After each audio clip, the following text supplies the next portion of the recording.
భూభారతి చట్టంతో రైతుకు ఎంతో మేలు జరుగుతుందని, ఇది రైతులకు వరం అని భూపాలపల్లి ఎమ్మెల్యే గంట్ర సత్యనారాయణరావు అన్నారు. భూపాలపల్లి జిల్లా రేగొండ మండల కేంద్రంలోని రైతు వేదిక, కొత్తపల్లి గోరి మండలంలోని చిన్నకొడేపాక రైతు వేదికలో ఏర్పాటు చేసిన భూభారతి చట్టంపై నిర్వహించిన అవగాహన సదస్సులో జిల్లా కలెక్టర్ రాహుల్ శర్మ, రెవెన్యూ అధికారులతో కలిసి ముఖ్య అతిథిగా ఎమ్మెల్యే గంట్ర సత్యనారాయణరావు పాల్గొన్నారు. ఈ కార్యక్రమంలో ఎమ్మెల్యే మాట్లాడుతూ, గతంలో ఉన్న ధరణిలో అనేక లోపాలు ఉన్నాయని రాష్ట్ర ప్రభుత్వం గుర్తించి ధరణి స్థానంలో కొత్త చట్టాన్ని తీసుకొచ్చేందుకు మేధావులు, రైతు సంఘాలు అందరితో చర్చించి గత చట్టంలోని లోపాలను సవరిస్తూ కొత్త చట్టం భూభారతిని తీసుకొచ్చిందన్నారు. అంతకుముందు భూభారతి చట్టం యొక్క అంశాలను పవర్ పాయింట్ ప్రజెంటేషన్ ద్వారా వివరించారు. భూలోపయిష్టంగా ఉన్న ధరణి వల్ల పట్టాదారులు ఏదైనా పొరపాట్లు జరిగితే అప్పీలు చేయడానికి అవకాశం లేదని, రైతులు సివిల్ కోర్టు చుట్టూ తిరగాల్సి వచ్చేదని, దానివల్ల ఎన్నో ఇబ్బందులు ఎదుర్కొన్నారని తెలిపారు. సులేమాన్ భూములు నిజాంపల్లి, గాంధీనగర్, గోరుకొత్తపల్లి నియోజకవర్గంలో దున్నుకునే ప్రతి భూమి కూడా ఆర్డీఓ గారికి అధికారం ఉంది.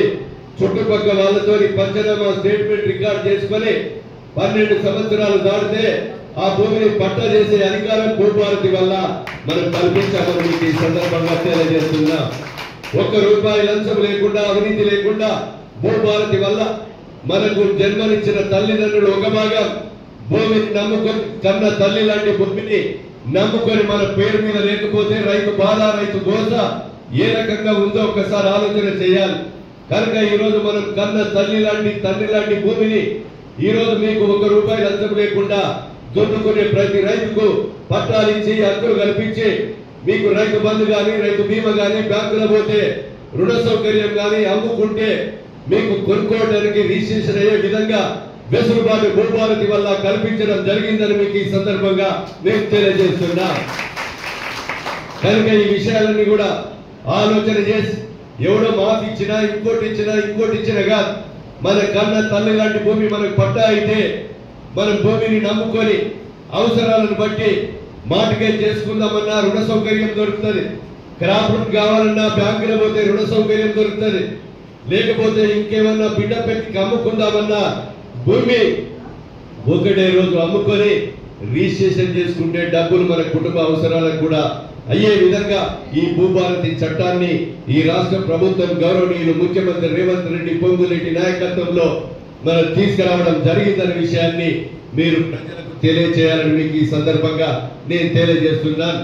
కనుక ఈ కొత్త చట్టం రైతులకు ఇంకా వెసులుబాటు కలిపే విధంగా ఈ యొక్క జిల్లాకు ఒక మండలం తీసుకోవాలంటే నేను చెప్పిన రేగొండ గాని, గోరుకొత్తపల్లి మండలం కలెక్టర్ గారు చిన్న మండలాలు ఉన్నాయి, సమస్యలు ఉన్నాయి, మీరు తీసుకోవాలని కలెక్టర్ గారికి నా సూచన కూడా చేశారు. ఈ రోజు ఈ మండలంలో ఎందుకంటే చాలా గ్రామాలలో నిజాంపల్లి, గాంధీనగర్, గోరుకొత్తపల్లి, జగన్నపేట, జుబేనగర్ లాంటి గ్రామాలలో మరి కాస్తులో దున్నుకొని 70-80 సంవత్సరాల నుంచి దున్నుకున్న పట్టాలు ఎక్కడ ఉన్న హైదరాబాదు లో ఉన్నటువంటి భూస్వామి బెదిరించి నా పేరు మీద పట్టా ఉన్నదని చెప్పి మీసాలు దువ్వి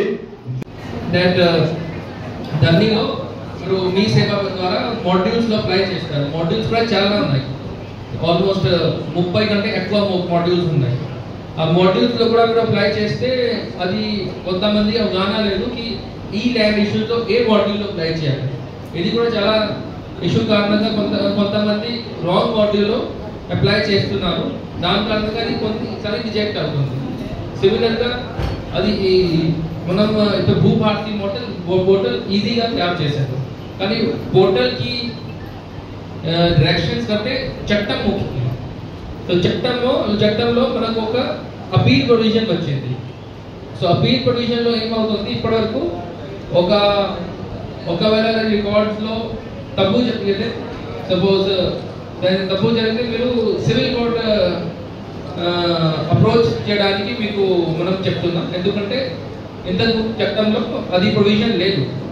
నా భూభారతిలో మీరు తహసీల్దార్ దగ్గర వెళ్తే తహసీల్దార్తో ఒకవేళ అది రికార్డ్స్లో తహసీల్దార్ ఆర్డర్లో తప్పు అయింది సపోజ్, దాన్ని మీరు అభ్యంతరం ఉంటే మీరు ఆర్డీఓ దగ్గర వెళ్ళొచ్చు.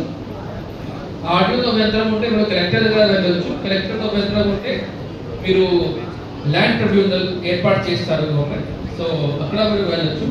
సో మీది ఇందులో చాలా ప్రొవిజన్స్ ఇచ్చారు. Rectification of entries in revenue records, ఇది కూడా మనకు ప్రొవిజన్ ఇచ్చారు. సిమిలర్ గా ఇంతకుముందు మీకు ఆర్డీఓ గారు చెప్పారు ఇక్కడ సాదా బైనామాకి చాలా పెండింగ్ ఇష్యూస్ ఉన్నాయి. సో సాదా బైనామా కూడా మన భూ భారతి చట్టంలో వచ్చింది. ఇంతకుముందు సాదా బైనామా 1971 ROR యాక్ట్ లో 89 రూల్స్ లో ఉంటే కానీ